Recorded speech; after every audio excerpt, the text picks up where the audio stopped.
Good morning, you guys. I hope you're doing well. A friend asked me to make a video about the best plants to grow. The food forest starters are the most important plants to grow in a food forest. And so I'm excited to rise up to that challenge. When it comes to your decisions though, it is always location specific. There's always a million different variables or constraints and valuations that we ourselves give. So not only is your site going to be different, your sunlight, your space available, you know, all these different factors, but your preferences are also going to dictate the value that you place on certain trees. Obviously, if you don't like citrus, you're not going to grow citrus. You know, if you don't like to water, you're not going to like plants that need irrigation, those kind of things. And so to get down to it, this list, I'm trying to hone it to be specific, not just to Houston, but more to the north side of Houston, or just on the zone 8 side of zone 9, so like our 9A, because it's a very clear edge. You know, everybody south of Houston, just a little bit south, just, you know, gets a lot more value out of the subtropical group of fruit trees. And here on the north side of Houston, they still have some value, but it diminishes really quickly. But we're so hot, we have some different you know, characteristics. Anyway, the plants that I want to share with you today are all plants that are incredibly tough. So this list is valued for ease of care, ease of maintenance, productivity, durability, toughness. So those are the kind of factors that guided my creation of this specific plant list. So hopefully everybody is creating these lists in their head. At least this is the framework that was really valuable for me when I was learning about plants all through colleges. I would create the list. I would create the drought tolerant list. I would create the list for this characteristic, for, you know, if I wanted to make this kind of design, attribute lists. So what our brains can do, what they're so great at, is catching those similarities. And so these plants that end up being on the most lists slowly rise to the top of our palette, to the top of our appreciation. We plant them more because essentially they're giving us more value. So this video is going to be my top 5 plants for ease of care and productivity in the North Houston food forest garden. Number 1 on my list is the Loquat tree. And loquats are completely naturalized here in Houston. They pop up everywhere. You can find fruit when it's in season all over the place. A very urban tree, has just thrived in the urban environment. It's a great tree to grow just because of its ease. Now, as far as productivity, this is a seedling. This is actually multiple seedlings that were all kind of tangled together. But this is about 5 years old from seed, and it's just entering productivity. You'll see it's got some fruit right there. And so this tree is pretty rock solid. It just made it through 19 degrees and did not lose its fruit set. Not all of it. It might have had some damage. And so it's cold tolerant here in Houston, North Houston. We don't have to worry about it at all. There's a lot of indicators on this tree. So large leaves usually means appreciates moisture. You know, desert trees don't make big leaves. Large leaves also usually indicate wanting to grow up with other trees around, like a stress tolerator, a tree that can thrive or survive in the shade while it waits for its opportunity for light. So Loquat has all of these characteristics. It can grow in the understory. It's a really great tree. If you don't have a ton of sunlight, you can get productivity off a Loquat in near full shade. It's pretty crazy. But it can also thrive in full sun. This tree right here is in full sun and full wind, and it's loving life. So it's very versatile in regard to sunlight. And then in regard to soil, it is a tree that it's very shallow rooted. So it is tough. It can go through our dry spells really well, but it has a lot of its roots up near the surface, and its root structure is not very large. This is just for me digging them up. I've dug them up at all different sizes. So having mulch on the surface under a loquat, or at least having the soil surface shaded. So that's a huge thing. So like this tree, I've actually pruned it out tremendously to be able to stand here. It wanted to cover its roots. It really wants cool, protected roots if you can supply that. And they're often growing near concrete buildings, cement, where they can get their roots out of a very dry, exposing sunlight. So that's one thing I've observed. And so all we have to really do is give it mulch to provide that biology and that environment, and it'll do the rest. It is tough as nails. As far as productivity, the Loquat produces normally one crop a year, some years two. So the main crop is going to be flowering in the winter, so like December flowering, and then fruit comes February, March. So it's a very, very early fruit for us. It even beats out the mulberries. It's like slightly before them. And so that's the main crop of Loquats. But some years it will either be so happy or get confused, it will make a really early fall crop that will finish in the fall. So the fruit is great. The fruit is, they call it Japanese plum. That's the other common name. It's fairly acidic, very sweet. I'd call it even more pear-like.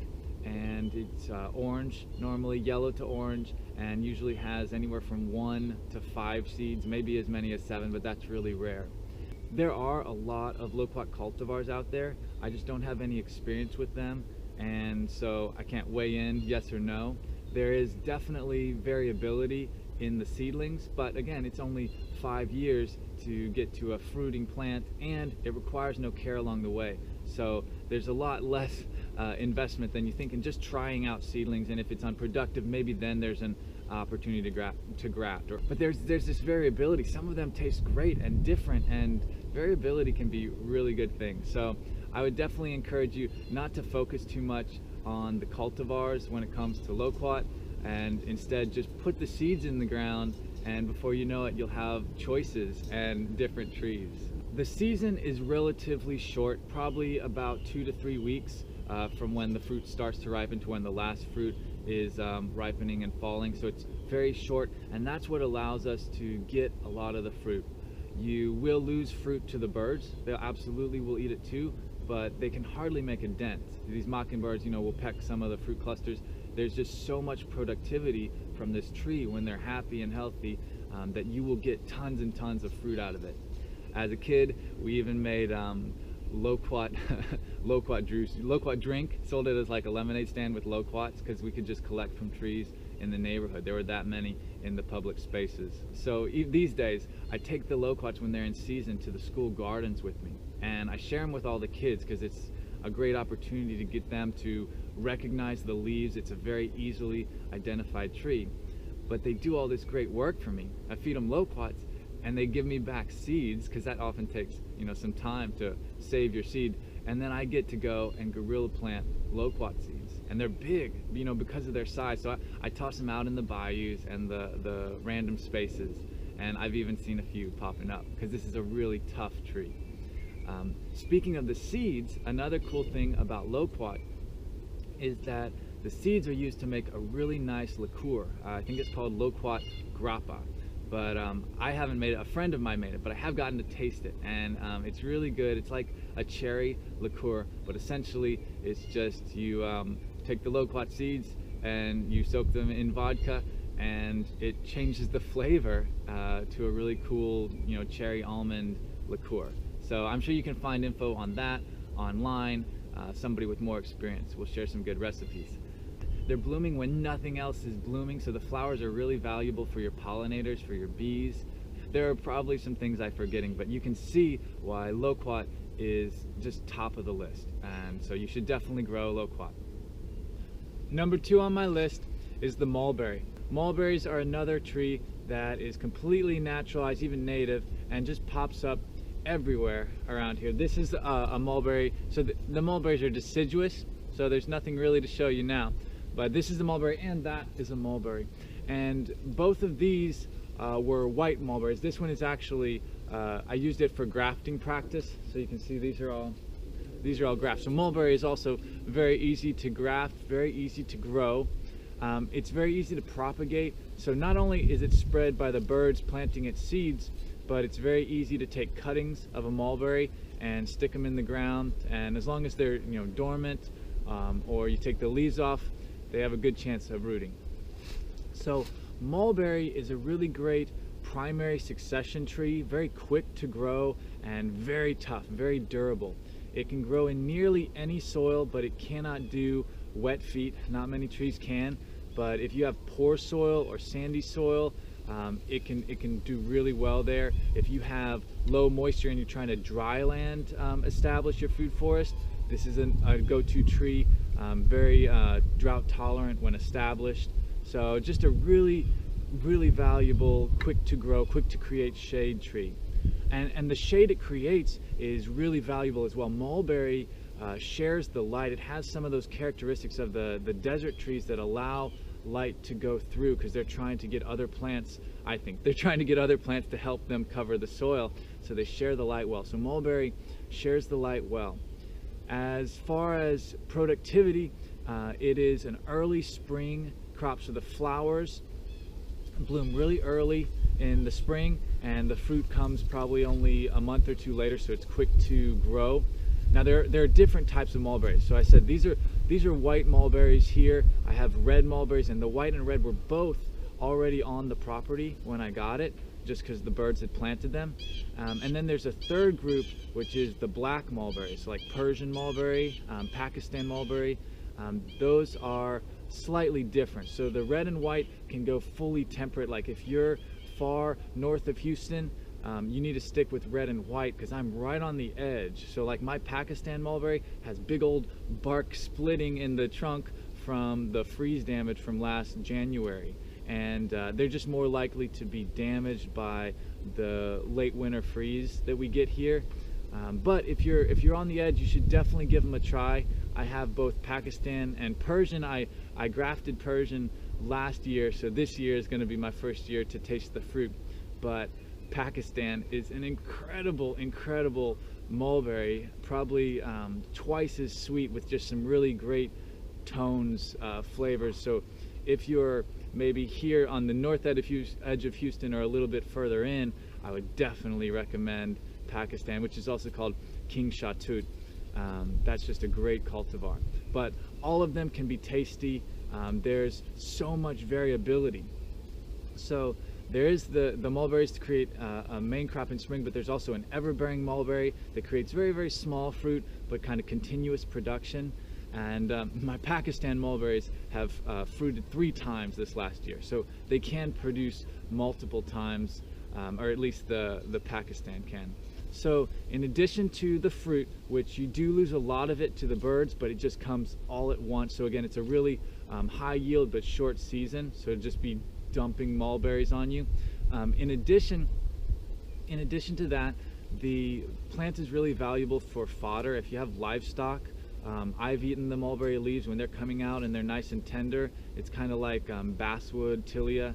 Well, it's kind of like Turk's cap. It's the same, you know, just very like a papery lettuce. But basically it's just a really easy tree to grow that is going to help your food forest by bringing in the wildlife. So it's going to bring in the pollinators when it's got pollen and nectar. It's going to bring in the birds, and the insects are going to enjoy the fruit. So it's a great tree to help you establish other trees under and near. You can coppice it and it'll be fine. You can treat it poorly and it'll be fine, and it'll be back. So a great tree to have around, at least as a base in a food forest, even if you're using it just for temporary shade.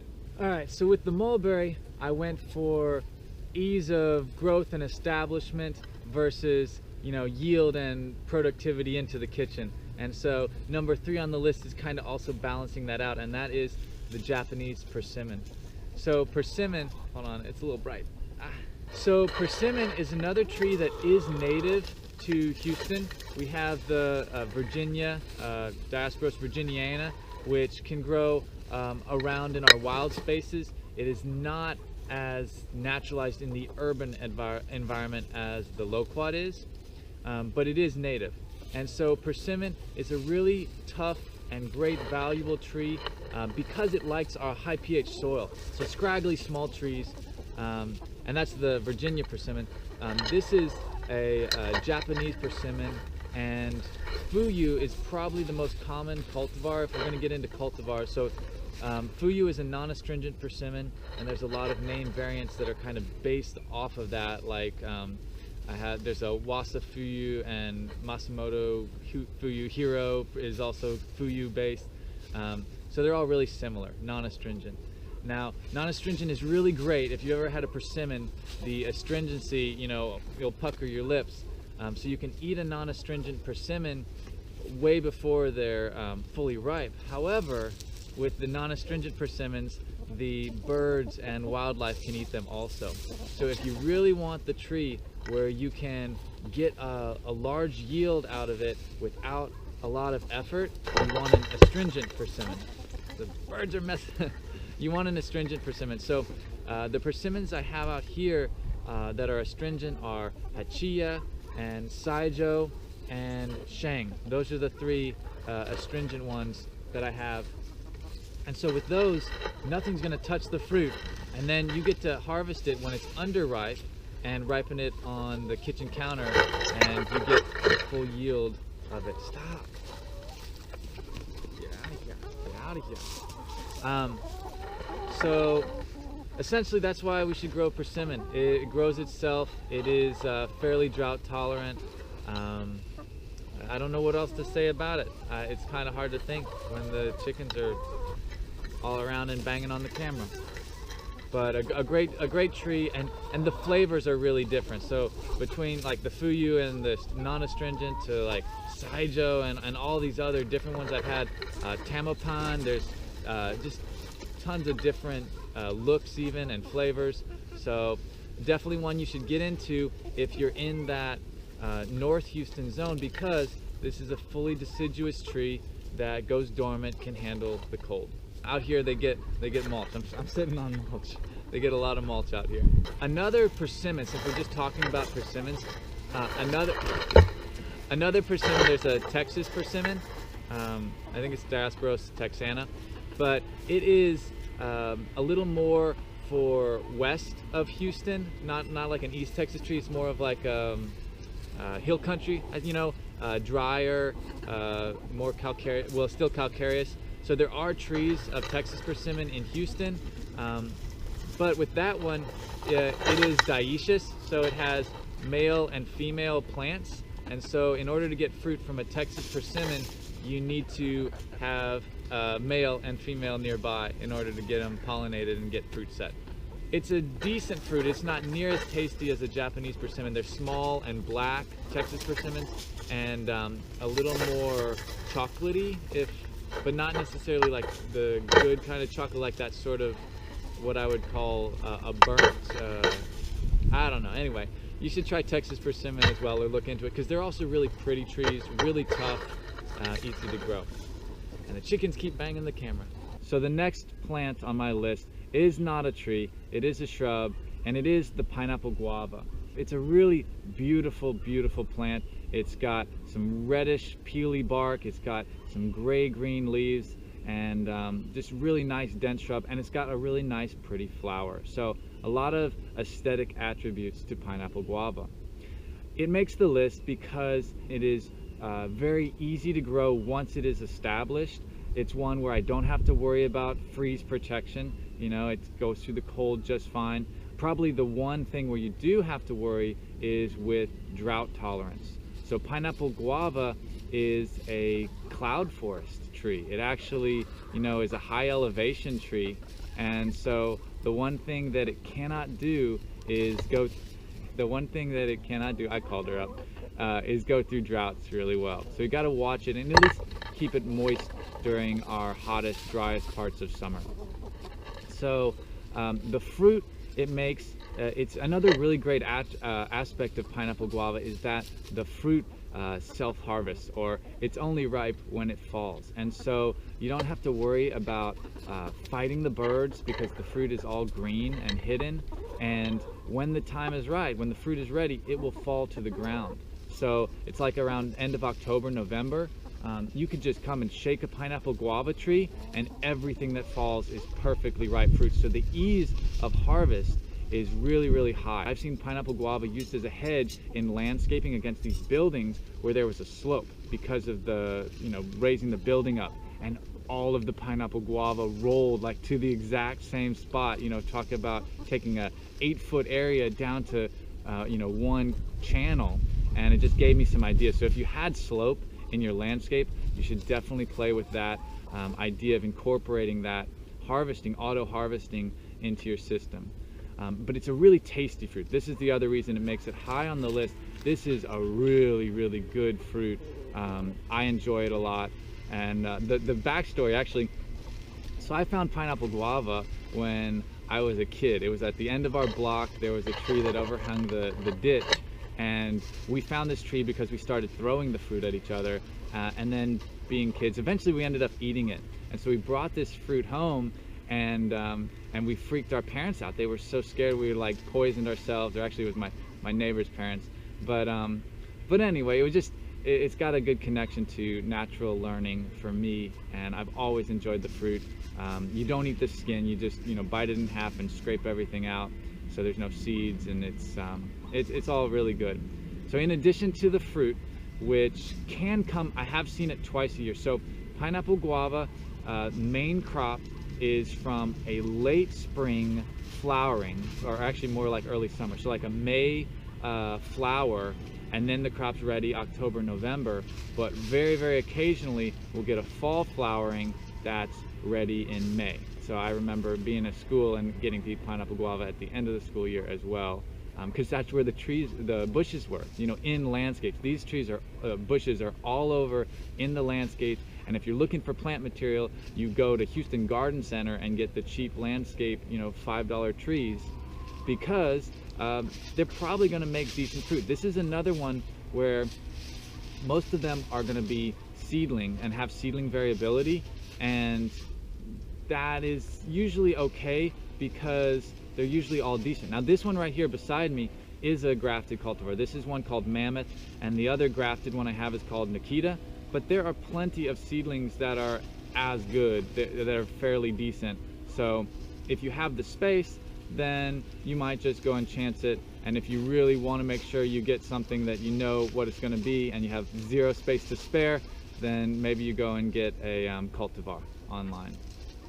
But what I was going to say is that in addition to the fruit, the flower petals are edible. So this plant has a really cool pollination strategy. It has edible, sweet petals, thick and like actually juicy petals, and so like the birds are supposed to eat them and then knock the pollen around, and we can do the same. You can sit there and eat pineapple guava petals and pollinate your trees.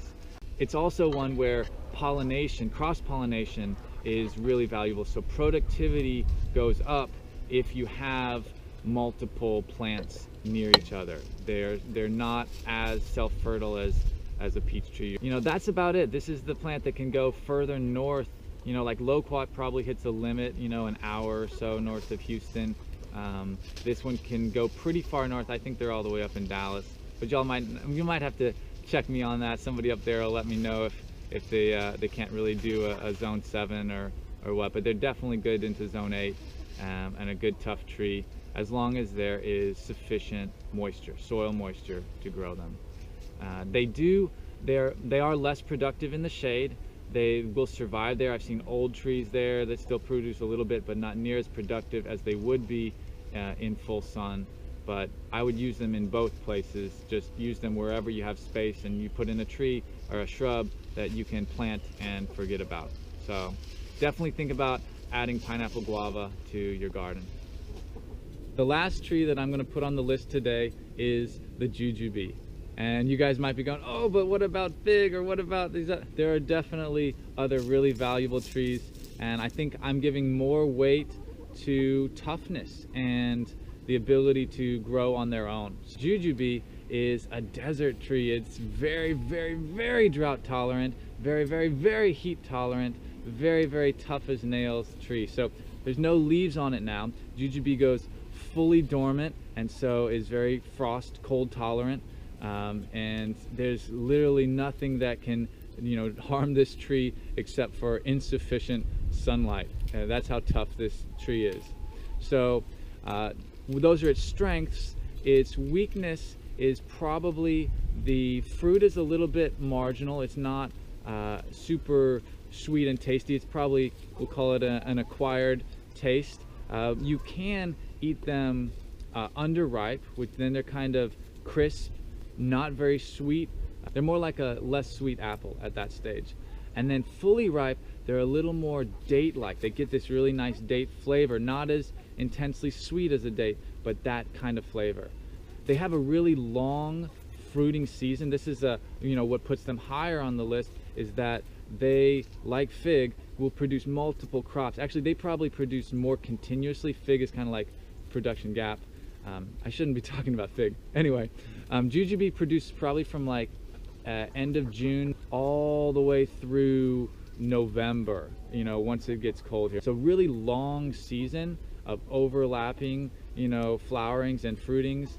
So a lot of productivity, and you don't really have to battle the wildlife that much. They're just not that desirable for birds and things that will absolutely peck them at the fully ripe stage, not so much at the green stage. You'll still get a lot of your fruit. So those are a lot of upsides. As far as downsides, it has some wicked thorns. So if you come in close here, these are minor. There's some that are 2 or 3 inches long, stabbing me in the back right now. So it is a thorny plant. It has that against it. However, there is a Thai thornless that I'm thinking about grabbing. I saw one available, but adding that to the collection to get to experiment. I don't know anything about it. The cultivars that I have growing, this is tiger tooth, and then I also grow sugarcane. So those are the only 2 I know well. Tiger tooth is unique from some of the others in that it's on its own roots. It's more of a decent seedling. So Jujube has a tendency, another downside, a tendency to root sucker. So you'll get a grafted one like sugarcane, but if you're not careful, you'll get root suckers that will produce inferior fruit to your grafted cultivar. But here with tiger tooth, it's all the same. So even if I did get a root sucker, it would produce the same quality of fruit. And what I think I've seen though is that I do really, really thick mulching and I'm getting no root suckers at all. So I think it's more in a dry land, harsher environment that causes more root suckers to pop up. That's about it. A really great tough tree. Jujube is for your hot, harsh, if you're rural with no irrigation and you want to get something out there that can support you or support wildlife, then Jujube is definitely a great tree to think about growing. So there you have it. Those are my top 5 for north side of Houston. Hopefully you guys got something valuable out of this video, and I will catch y'all next time. Peace.